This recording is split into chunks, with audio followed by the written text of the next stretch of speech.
Dans un monde rationnel, banal et prévisible, rien n'est plus intriguant, rien n'est plus fascinant et angoissant que le sentiment de mystère qui nous envahit lorsque nous faisons face à l'inconnu.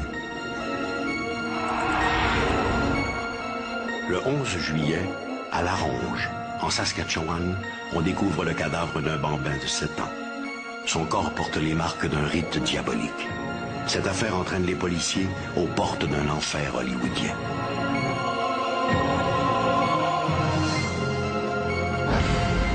La police met à jour un réseau de trafiquants de drogue. Mais pourquoi, lors de la perquisition, découvre-t-on autant de cadavres enterrés sur la ferme?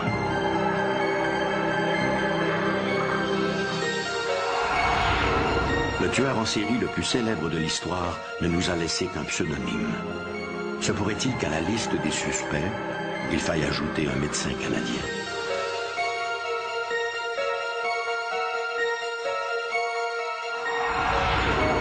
Londres, 1892.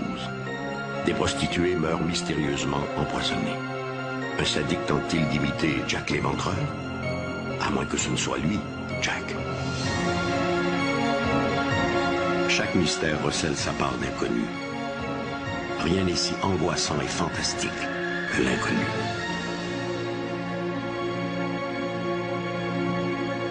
Ici Michel Dumont. Bienvenue à Dossier Mystère.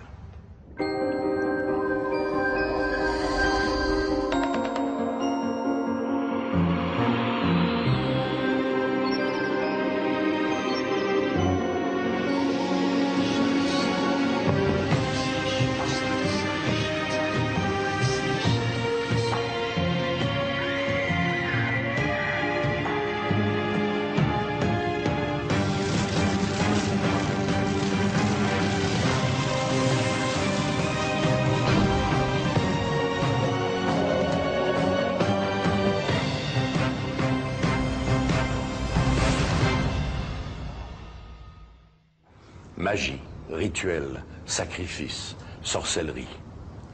Pour la plupart d'entre nous, ces expressions semblent tout droit empruntées à un mauvais film de série B ou à un livre d'Aleister Crowley. Mais pour les habitants du village de La Ronge, en Saskatchewan, ces mots ont encore un mauvais goût de déjà vu.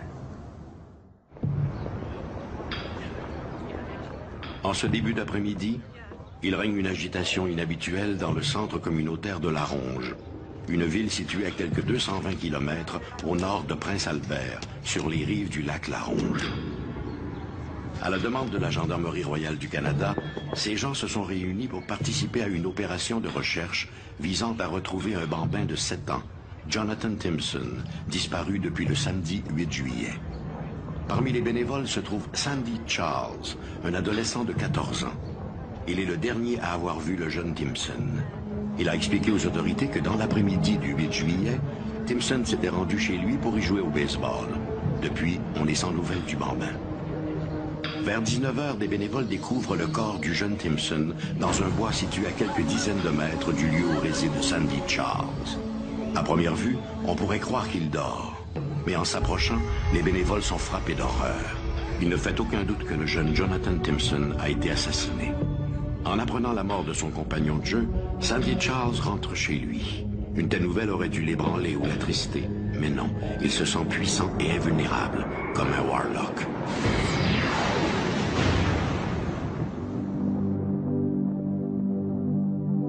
Où s'arrêtent les croyances?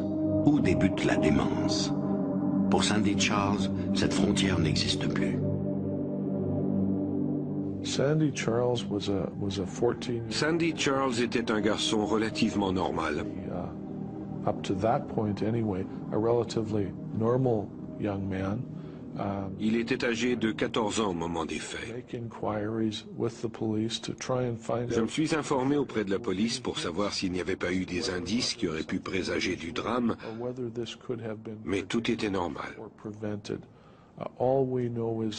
Personne ne se doutait de rien. Son institutrice ne se doutait de rien, et sa mère même ne se doutait de rien.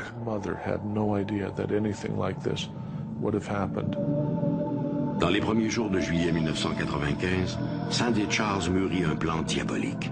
Sacrifier un enfant non baptisé et boire ses graisses corporelles fondues. En se livrant à un tel rituel, l'adolescent souhaite hériter du pouvoir de voler, comme dans son film fétiche Warlock.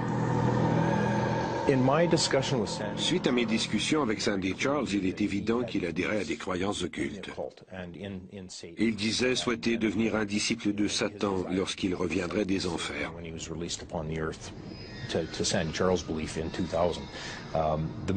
Quant à savoir le rôle qu'a joué le film Warlock, je n'en sais rien, mais le film a certainement déterminé le rituel.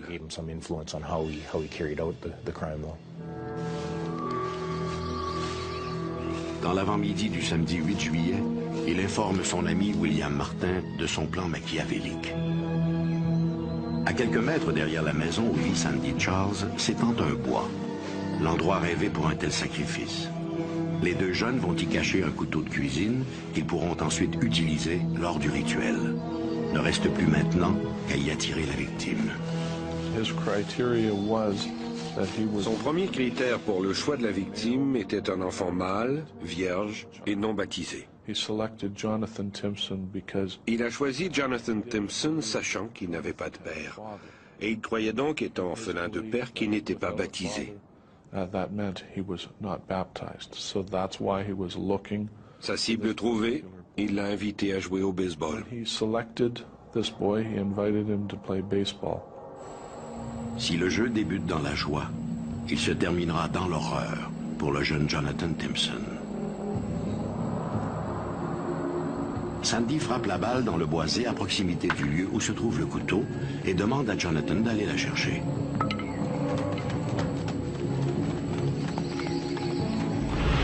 Sur place, les deux plus vieux immobilisent le petit Jonathan.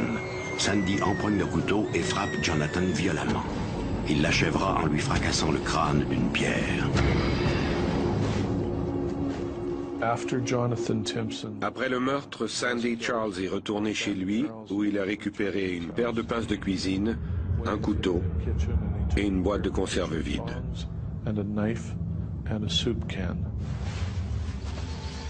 Ensuite, avec l'aide du jeune Martin, il traîne le corps sur une centaine de mètres et l'abandonne dans les fourrés. Le corps du petit Jonathan Timpson ne sera retrouvé que 4 jours plus tard. Le lendemain de sa disparition, la mère du jeune Timpson, croyant jusqu'alors que son fils était resté accouché chez un cousin sans la prévenir, signale sa disparition aux autorités. Le 11 juillet, en début de soirée, des bénévoles découvrent le corps du bambin dans le bois. Le cadavre porte des marques de violence et a été mutilé. Le lendemain, l'adolescent et son jeune complice de 8 ans sont arrêtés pour interrogatoire.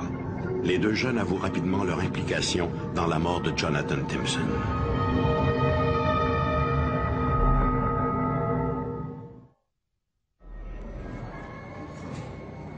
Le 12 juillet, Sandy Charles et son jeune complice de 8 ans sont arrêtés pour interrogatoire. Des accusations sont portées contre Sandy pour son rôle dans le meurtre de Jonathan Timpson. Avec un aplomb déconcertant, Sandy Charles raconte dans les moindres détails les circonstances du crime, comment il s'y est pris pour entraîner le bambin dans les bois, comment il lui a tranché la gorge et comment il l'a amputé de longs lambeaux de chair. Il a manifesté très peu de remords. Lors de ses aveux, Sandy Charles m'a raconté tous les détails du crime et m'a parlé de ses croyances. Il était très direct.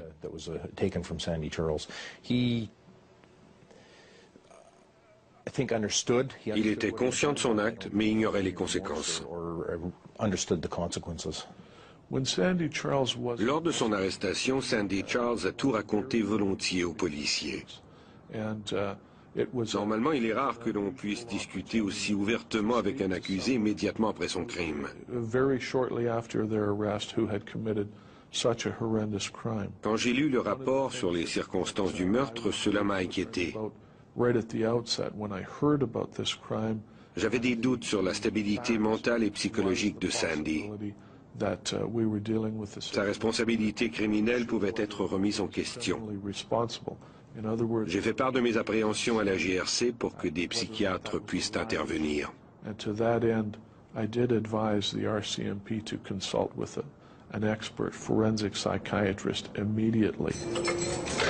Sur la foi de ses aveux, les enquêteurs obtiennent un mandat et procède à une perquisition au domicile de l'adolescent. Ils y découvrent le couteau, les pinces et aussi la boîte de conserve contenant les chairs fondues du jeune Timpson. Après l'arrestation de Sandy Charles, la boîte de conserve contenant la chair a été trouvée chez lui au sous-sol. Je l'ai interrogé sur ses intentions, notamment à propos de la chair de sa victime. Il m'a expliqué le rituel et les motifs derrière son acte. Il m'a confié qu'il n'avait pas l'intention de mener le rituel à terme en consommant la chair.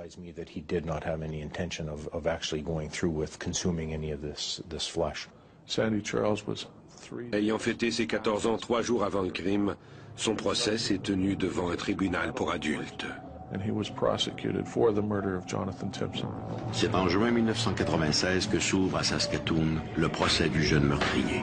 S'il est reconnu coupable, il pourrait écoper d'une sentence d'emprisonnement à vie, sans possibilité de libération conditionnelle avant 5 à 10 ans, la sentence maximale dans les circonstances. La défense entend bien prouver que Sandy Charles n'était pas responsable de ses actes au moment d'assassiner le petit Jonathan Timpson. Ce sont les films d'horreur, comme le film Warlock, qui auraient mené l'adolescent à la psychose. Une hypothèse difficile à prouver. Ce qui peut amener un individu à agir un fantasme, je dirais, tient dans le fait qu'il n'a pas été en mesure de développer des mécanismes de répression, de pulsion, qu'on pourrait dire agressive ou primitive. Ce genre de pulsions sont plus présentes chez les tout petits enfants, chez qui elles n'ont pas encore été domestiquées. L'éducation des enfants les aide à canaliser leurs pulsions, à canaliser leur énergie, leur rage, leur colère, leur détresse, leur tristesse. Les parents aident les enfants à faire quelque chose avec cet amalgame, avec ce réservoir pulsionnel, ce réservoir énergétique. Malheureusement, dans certaines circonstances, des enfants n'ont pas tous les ingrédients dans leur vie sociale, leur vie familiale, pour bien mettre en place des mécanismes de répression et de canalisation de pulsions agressives, de pulsions primitives. Dans le box des accusés, Sandy Charles, qui appelait des non coupables pour cause d'aliénation mentale, semble se désintéresser complètement de ce qui lui arrive. À plus d'une reprise, il feint de dormir ou bâille pour exprimer son ennui. Le procès a eu lieu à Saskatoon, dans la plus grande salle du tribunal. Number one is a very large courtroom. It's the biggest courtroom in Saskatoon. Sandy Charles était assis juste derrière moi. When the accused sits in the prisoner's box, he's only a few feet behind me as the prosecutor. I recall very clearly that during this trial, while Sandy Charles was in the prisoner's box, pendant mes plaidoiries, il émettait des sons bizarres et des grognements. When I was making submissions to the court, Sandy Charles would often groan or moan. Avec ses ongles très longs, il grattait le bois de la barre des témoins. He would scratch the wood of the prisoner's box. Pendant les pauses, les journalistes, attirés par les sons troublants de Sandy, s'approchaient du box pour examiner les marques d'égratignures laissées dans le bois. Some of the press, even during the break, looking at the prisoner's box to see if the scratching had left marks in the wood, because the scratching and the moaning was quite loud. À l'issue des plaidoiries, le juge Jerry Albright déclare Sandy Charles criminellement irresponsable pour cause de déficience mentale. L'adolescent est envoyé à l'Institut psychiatrique de North Battleford, en Saskatchewan. En 1998, Sandy Charles s'est échappé de l'Institut de North Battleford. Il avait été repris et remis aux mains des autorités. Il est toujours en institution. Il a décliné l'invitation de Dossier Mystère à participer à cette émission. Les crimes à caractère occulte fascinent l'opinion publique. Ces assassinats nous placent hors des balises de la raison. Leur mobile demeure un parfait mystère. Ce sont des crimes qui ne font sens qu'à travers les yeux de l'assassin lui-même, qu'il s'agisse de Sandy Charles ou de Jesus Constanzo.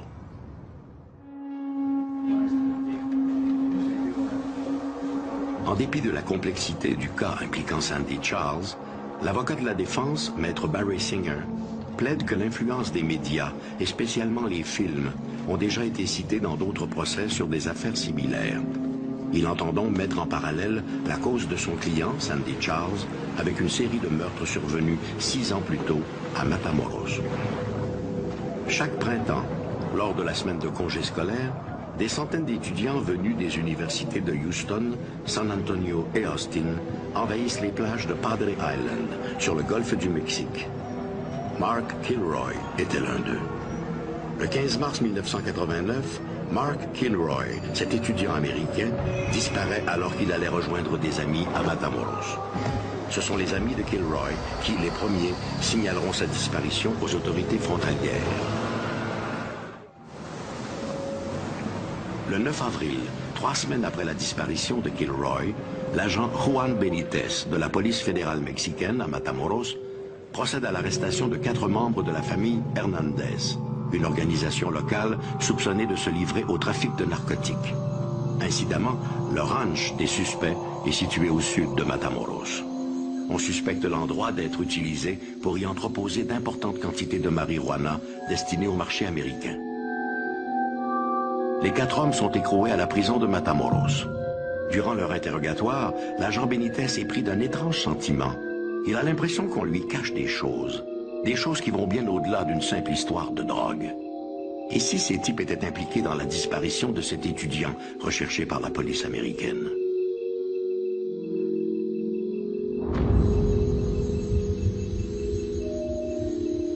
Une heure plus tard, Benitez et ses hommes prennent d'assaut le ranch de la famille Hernandez à Rancho Santa Elena. Dans une cabane qui ressemble à une petite remise, où règne une odeur insupportable, les agents fédéraux découvrent un décor pour le moins macabre. Au milieu de la pièce trône un grand chaudron maculé de sang séché, contenant des morceaux de cerveau humain, une tortue grillée, des cheveux et une tête de bouc. Disposés en cercle, une dizaine de bougies noires. À la vue de ces objets, les policiers ne peuvent s'empêcher de murmurer « brujeria », ce qui veut dire sorcellerie.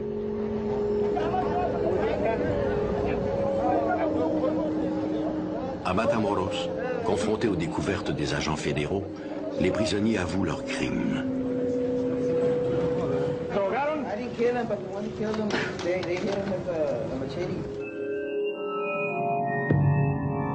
Au moins une dizaine de personnes, incluant Mark Kilroy, y ont été immolées lors de cérémonies occultes officiées par leur chef, un certain Adolfo de Jesus Constanzo, dit El Padrino, le parrain. Un meurtrier, un assassin, un voleur, un violeur ont tous en commun d'utiliser un être humain pour des fins soit de pouvoir, de puissance, de mégalomanie, de toute puissance. L'autre, l'être humain, n'est plus une personne, n'est plus doté des caractéristiques d'une personne, ça devient un pur objet qui est au service des pulsions du meurtrier. En plus d'avoir ses entrées dans toutes les sphères du monde interlope mexicain, Constanzo jouait aussi d'une solide réputation de sorcier, un warlock. Ces hommes lui prêtent même des pouvoirs surnaturels. Obsédé par le film de Believers, Les Envoûtés, Constanzo a peu à peu imposé à ses acolytes ses croyances occultes, croyances puisées en partie au scénario du film. Selon El Padrino, les meurtres rituels devaient les protéger, lui et ses comparses, contre leurs ennemis, notamment la police, et les rendre invincibles. Il faut avoir ce que j'appellerais une faille psychique, c'est-à-dire quelque chose qui fait défaut au plan mental pour pouvoir subir l'effet de la violence à la télévision ou au cinéma et qui pourrait amener un individu à commettre ou à vouloir commettre un crime ou un geste agressif. Sans cette prédisposition, sans ce défaut structural au plan mental, des scènes de violence à la télé ne peuvent que soit nous horrifier, soit nous exciter un peu, mais ça n'en reste là, ça ne déclenche absolument aucun désir de passer soi-même à l'acte. Sandy Charles apparemment ne savait pas qu'il faisait quelque chose de mal. Psychotique, il était dans un état second au moment du meurtre. Sandy Charles et Adolfo de Jesus Constanzo sont issus tous deux de communautés dont la culture accorde une grande importance au pouvoir d'un monde surnaturel. Leur culture a peut-être joué indirectement un rôle dans leur destin tragique. Je crois que les médias sont responsables du contenu racial dans cette affaire. Ils l'ont exagéré pour créer une tension au sein de la communauté. Ils sous-entendaient que les policiers banalisaient le cas, compte tenu de l'origine amérindienne du jeune Jonathan Timpson. Jonathan Timpson was a young native boy, and that the police suggested that the police weren't taking this serious. Sandy Charles was sent to the... Sandy Charles a été envoyé à l'institut psychiatrique à North Battleford. From there, Sandy Charles escaped. Peu après, il s'est évadé et a traversé la rivière Saskatchewan. The river, he crossed the Saskatchewan River. A fairly large... Sans tarder, une escouade a été mise sur pied pour le retrouver. On m'a personnellement avisé aussitôt. J'étais chez le professeur de piano de mon fils lorsque j'ai appris l'évasion de Sandy Charles. Piano teacher's house, and my son's piano teacher lived on Synod Crescent. And when I was told that Sandy Charles... Dehors, il y avait une trentaine d'enfants qui jouaient. And I saw 20 to 30 children. Je n'étais pas rassuré. It was frightening. Sandy Charles a été appréhendé le lendemain et incarcéré au centre psychiatrique régional à Saskatoon. Psychiatric Center in Saskatoon. Sandy Charles et Adolfo de Jesus Constanzo appartiennent à cette catégorie particulière de tueurs occultes. Ces assassins dont les crimes ont été motivés par la quête de pouvoir magique. Pour des raisons obscures, ces atrocités, aussi abominables soient-elles, fascinent l'opinion publique. Peut-être parce que ces crimes trouvent écho au plus profond de nos croyances, en chacun de nous. Qu'il s'agisse de prier au pied d'un crucifix, d'offrir du lait à Ganesh ou de sacrifier un enfant au nom de Satan, la question reste fondamentalement la même. Peut-on réellement communiquer avec les dieux? Nos actions peuvent-elles inciter les dieux à agir en notre faveur? Un mystère aussi vieux que le monde. Dans le cas des crimes de Matamoros, ou dans l'assassinat commis par Sandy Charles, beaucoup ont accusé les médias, la télévision et le cinéma d'avoir joué un rôle de premier plan dans ces atrocités. Il est vrai que la banalisation de la violence dans nos médias minimise l'horreur de ces crimes. Combien faudra-t-il encore de Sandy Charles avant que nous réagissions? 1888. C'est l'année du couronnement de l'empereur Guillaume II en Allemagne. C'est aussi l'année où Vincent van Gogh se coupe le bout de l'oreille après une violente discussion avec le peintre Paul Gauguin. 1888. C'est également l'automne de la terreur.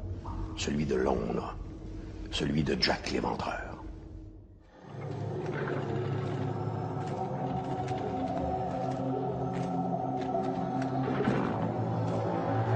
Le 15 novembre 1892, un prêtre et des gardiens du pénitencier accompagnant un magistrat pénètrent dans une cellule de la prison de Newgate à Londres.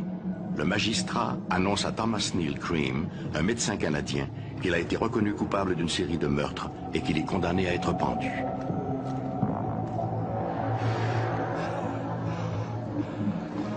Thomas Neal Cream, God save your soul. Sur l'échafaud, une fraction de seconde avant que la trappe ne glisse sous ses pieds, Cream déclare « I am Jack ».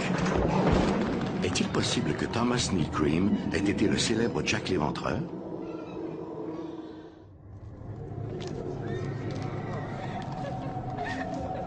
Jack l'Éventreur est le nom sous lequel fut immortalisé en 1888 l'un des plus terrifiants tueurs en série qu'ait connu la ville de Londres. Il sème la terreur pendant plusieurs mois dans les quartiers de Whitechapel et de Spitalfield.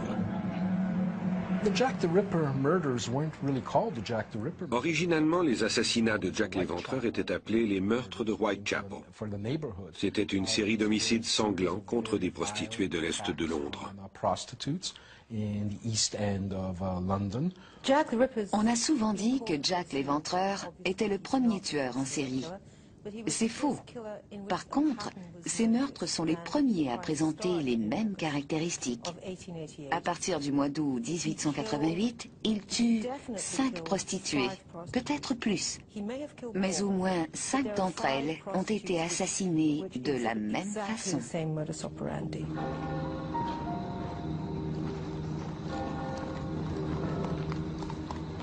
La macabre saga de l'Éventreur débute à Londres dans la nuit du 31 août 1888. Une prostituée de 43 ans, Mary Ann Nichols, est alors retrouvée étendue dans une ruelle de Whitechapel, un des quartiers les plus défavorisés de Londres. Elle a eu la gorge tranchée d'une oreille à l'autre.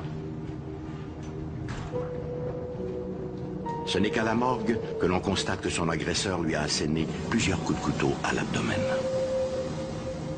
Jack l'Éventreur choisissait ses victimes parmi les couches sociales les plus défavorisées. Ces prostituées étaient des sans-abri, des pauvres et des alcooliques. Elles n'avaient pas un sou. Elles vivaient dans des refuges où elles pouvaient se payer un lit pour 3 pence. Dans presque tous les cas, les femmes assassinées étaient très tard le soir dans la rue à se prostituer pour gagner le prix de leur lit. Une semaine plus tard, soit le 8 septembre, Annie Chapman, une autre prostituée, est retrouvée la gorge tranchée. Elle a également été éventrée. Ses organes génitaux ont été emportés par l'assassin. Elizabeth Long vient témoigner à l'effet que le matin du meurtre, vers 5h30, elle a vu Annie Chapman se faire accoster par un homme. Après un bref échange, elle l'a suivi. 30 minutes plus tard, John Davis, un résident du quartier, découvre le corps mutilé d'Annie Chapman.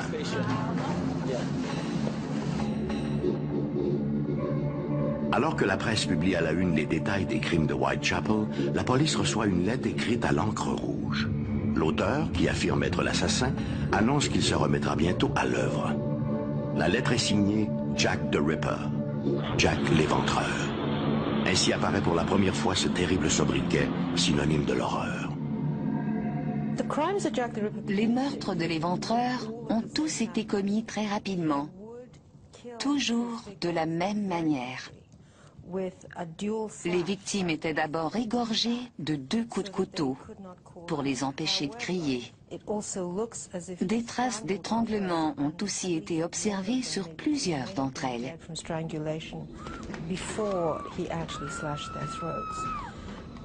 L'agression était ensuite menée avec une précision digne d'un rituel. L'assassin éventrait par exemple ses victimes pour en retirer les organes et les disposer de façon macabre.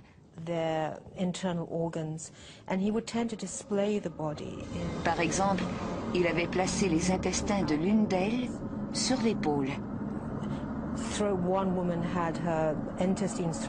Il était fétichiste et conservait certains organes comme des trophées. Il est certain qu'il tuait d'abord ses victimes avant de s'amuser à les mutiler, selon le temps dont il disposait. Le 30 septembre 1888, un marchand itinérant découvre dans un étroit passage le corps d'Elizabeth Stride, une autre prostituée. Elle a eu la gorge tranchée. Cependant, contrairement aux autres victimes, la femme n'a pas été éventrée. L'assassin a visiblement été dérangé.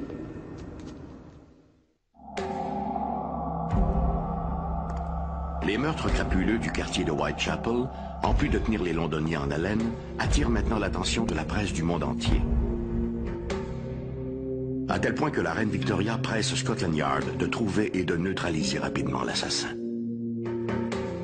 Bien que les autorités aient questionné quelques individus de la bourgeoisie londonienne, ils n'arrivent pas à identifier le coupable. La personnalité d'un assassin comme l'éventreur est très complexe. L'une de ses facettes comprend la satisfaction qu'éprouve le meurtrier à pénétrer son couteau dans la chair. C'est un genre d'attachement animiste et fétichiste lié au sang, à la mutilation et au démembrement. Les caractéristiques d'une personnalité très violente. Outre l'aspect spontané du crime, il n'est pas non plus exclu que l'assassin ait traqué certaines de ses victimes. Dans la nuit du 30 septembre, tout de suite après avoir tranché la gorge d'Elizabeth Stride, l'éventreur frappe encore. Cette fois, il s'agit de Catherine Eddowes. La malheureuse aura elle aussi la gorge tranchée. Et en plus, son corps sera affreusement dépecé sur le coin de Mitre Square.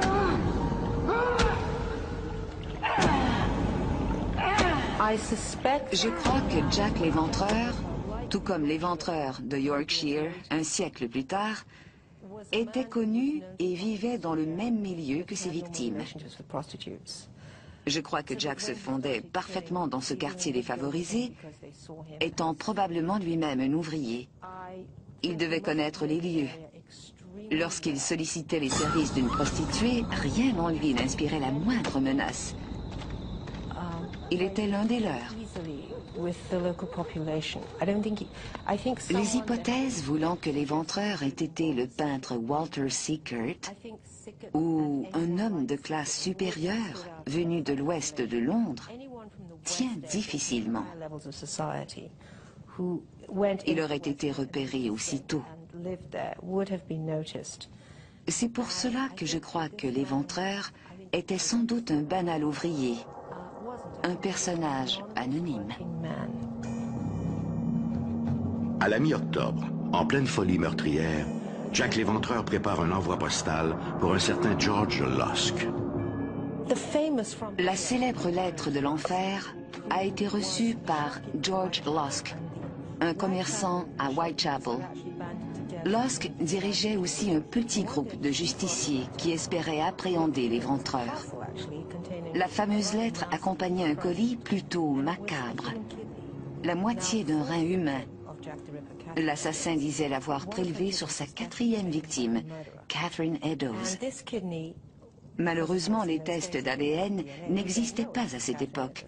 Alors, il est difficile de confirmer que ce soit effectivement le rein de Catherine Eddowes. Par contre, la moitié du rein reçu par Lusk présentait les caractéristiques de la maladie de Bright, maladie dont souffrait aussi Catherine Eddowes. Jack ajoutait que l'autre moitié, il avait fait frire et qu'il l'avait mangé. Il promettait aussi d'envoyer bientôt le couteau ensanglanté. Curieusement, il n'a pas signé Jack l'éventreur, mais simplement « Attrapez-moi si vous le pouvez, Monsieur Lusk ». Je crois que cette lettre provenait réellement de l'assassin à cause justement de cette absence de signature. Au fait, nous savons que toutes les lettres signées Jack l'éventreur, envoyées à Scotland Yard ou ailleurs, étaient des canulars, probablement envoyés par un journaliste désireux de rehausser l'affaire. Le dernier meurtre à être attribué à Jack l'éventreur est celui de Mary Jane Kelly, découverte horriblement mutilée dans sa chambre de Dorset Street.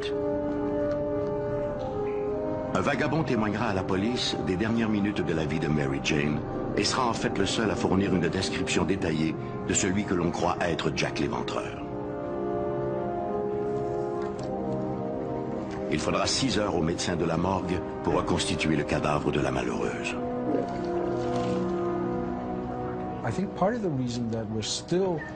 Notre fascination pour ces crimes découle de leur médiatisation à l'époque. Tous les journaux du monde avaient un bureau à Londres. Les journalistes ont certainement amplifié, voire dramatisé la peur autour de ces événements. Et que dire des soi-disant lettres de l'éventreur? Les a-t-il réellement écrites?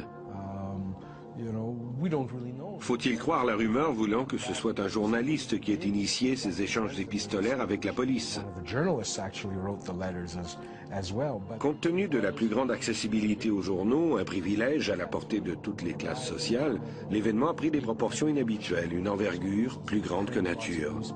À mon avis, l'événement a été précurseur de cette façon dont les médias dramatisent des homicides spectaculaires pour en faire du divertissement populaire.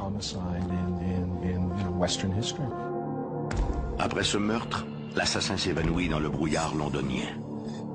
Le règne de 9 semaines de Jack l'Éventreur est terminé.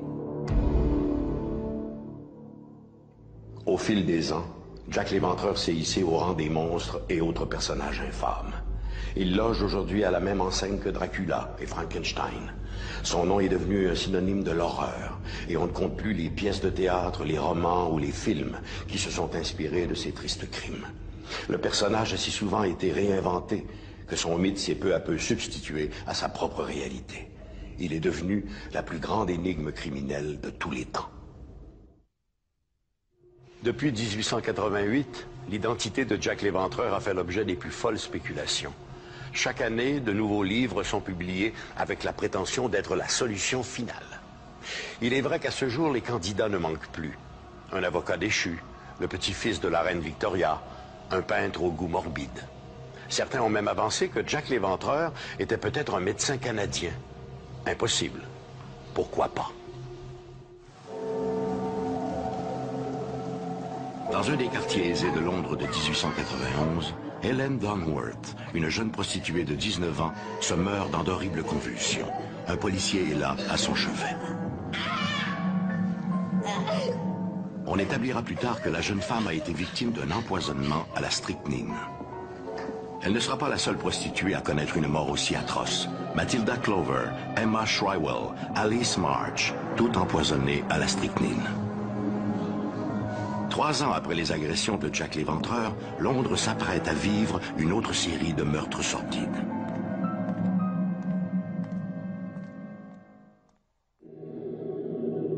Tous ces meurtres par empoisonnement, et bien d'autres, sont l'œuvre de Thomas Neal Cream.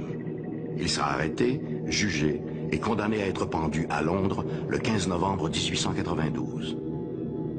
Thomas Neal Cream a été qualifié de premier tueur en série au Canada, tout comme Jack l'Éventreur l'a été à Londres. Il est né en Écosse, mais ses parents ont immigré au Canada vers 1850. Il a obtenu un diplôme en médecine de l'université McGill à Montréal. À cause de sa personnalité instable, ses habiletés médicales ont été mises à profit pour assassiner des femmes. D'abord à London en Ontario, puis à Chicago, et enfin à Londres en Angleterre. Ses victimes étaient surtout des femmes qui sollicitaient son aide pour des avortements. En 1891 et 1892, sa méthode diabolique consistait à donner à ses victimes, surtout des prostituées, une capsule de strychnine, un poison qui provoque une agonie épouvantable. Mais la mort ne survenant que quelques heures après l'ingestion, cela donnait amplement de temps à Cream de fuir les lieux du crime. Thomas Neal Cream est né à Édimbourg en 1850. À l'âge de 4 ans, ses parents émigrent au Canada. Jeune adulte, il entreprend des études de médecine à l'université McGill de Montréal. Ensuite, sa vie n'est qu'une succession d'événements étranges. Sur sa route, des jeunes filles tombent malades et meurent. Sentant la soupe chaude, Cream émigre un temps en Angleterre, où il parfait ses connaissances en médecine. De retour au Canada, il s'installe à London, en Ontario, où il pratique des avortements illégaux. Là encore, dans son sillage, des jeunes femmes meurent mystérieusement. Sans cesse en mouvement, Cream traverse la frontière américaine et se rend à Chicago, où il fait la connaissance d'une certaine Julia Scott, avec qui il aura une liaison. En 1881, après s'être déjà débarrassé de plusieurs femmes, Cream assassine pour la première fois un homme à Chicago. Une grave erreur. Cream avait une maîtresse et lui avait apparemment donné une capsule de strychnine pour qu'elle la donne à son mari. Cream a été arrêté, jugé et condamné à la prison à vie. Une peine à purger au pénitencier de Joliet en Illinois. Mais en 1891, il a été relaxé. De là, il a gagné l'Angleterre où les meurtres de l'éventreur avaient horrifié le tout Londres de 1888.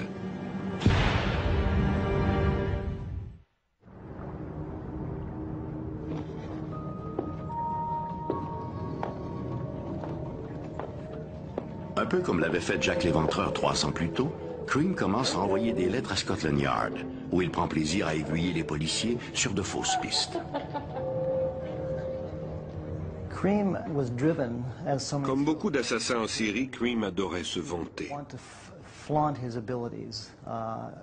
Après ses meurtres, il envoyait des lettres anonymes, quelques-unes pour faire chanter des individus et quelques autres à la police, dans lesquelles il parlait de ses exploits. Parfois, il utilisait ces lettres pour aiguiller les policiers sur l'endroit où gisait sa dernière victime. Les autorités, convaincues au départ d'avoir affaire à un plaisantin, ont soudain réalisé que Cream était celui qu'elles recherchaient lorsqu'il a mentionné des détails jusque-là inconnus du public concernant la mort d'une certaine Matilda Clover. Au moment de l'autopsie, on a découvert de la strychnine dans ses viscères, un détail mentionné par Cream. À ce moment-là, les policiers ont su que Cream était leur homme. En octobre 1891, Lou Harvey, une autre prostituée, est accostée par un inconnu dans un marché public. L'homme lui offre 2 comprimés pour calmer sa toux. Méfiante, la jeune femme examine minutieusement l'homme, glisse les comprimés dans ses gants et contacte la police. Il s'agit bien de strychnine. C'est grâce à sa description détaillée que les policiers appréhendent finalement, en juin 1892, le docteur Thomas Neal Cream. Neal Cream était un exhibitionniste et c'est ce qui a causé sa perte. Il était toujours présent lors des enquêtes policières et à force de vouloir aider, il s'est rendu très suspect. Jusqu'à quel point, durant toutes ces années, Cream s'est-il identifié à Jack l'Éventreur? Ou était-ce lui, Jack? Le meurtrier à la strychnine aura, dans la croyance populaire, laissé planer tous les doutes, comme il s'est amusé à faire tourner en rond les services de police lancés à ses trousses. Et à la toute fin, au moment de sa pendaison, Cream a fait en sorte que des points de suspension soient ajoutés à ses dernières paroles. « Je suis Jack ».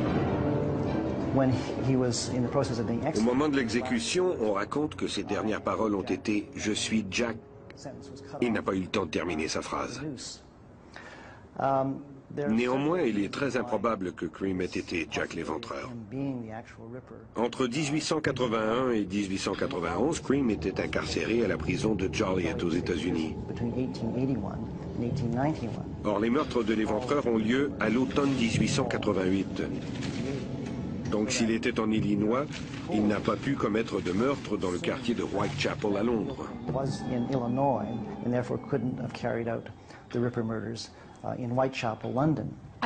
Je ne crois pas que Cream ait été l'éventreur. D'abord, sa façon de tuer était très différente. Il tuait avec du poison. Il leur donnait une pilule mortelle, puis s'éloignait. Il n'assistait pas à l'agonie de ses victimes. Il aimait tuer, mais n'aimait pas la mort. Cream empoisonnait et s'éloignait de la souffrance infligée. L'éventreur, lui, au contraire, y participait jusqu'à la fin.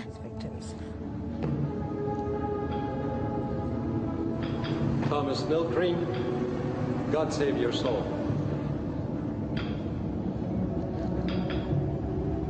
I'm Jack!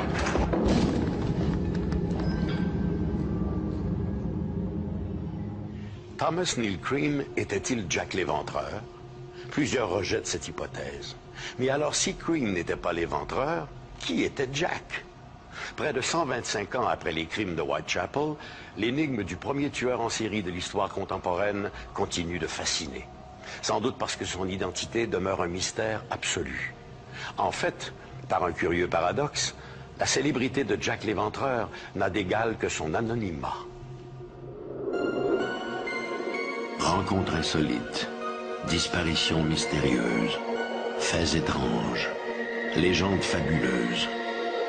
Quelqu'un pourrait peut-être nous révéler enfin la vérité cachée derrière ces mystères extraordinaires. Et peut-être que cette personne, c'est vous.